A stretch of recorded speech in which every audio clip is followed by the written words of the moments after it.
So first of all ఇలా నీట్గా ఇట్లా ముద్ద చేసుకున్న తర్వాత ఇక్కడ మధ్యలో ఒక హోల్ అయితే పెట్టేసేయాలి.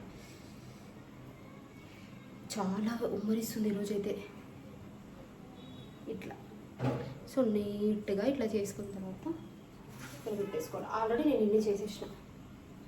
ఇంటికి పిల్లలు కూడా వచ్చారు అనమాట, మా పిన్ని పిల్లలు వచ్చారు కాబట్టి కొన్ని ఎక్కువ చేద్దాము, ఒకవేళ మంచిగా అయితే తింటారు కదా పిల్లలు అని చెప్పేసి చేస్తున్నాం.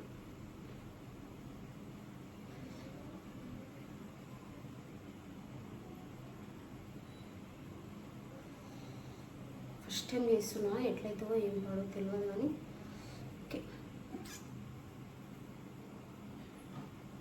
పిండి కొంచెం మెత్తగా అయింది, ఇంకొంచెం గట్టిగా వేసుకోవాల్సి ఉండే.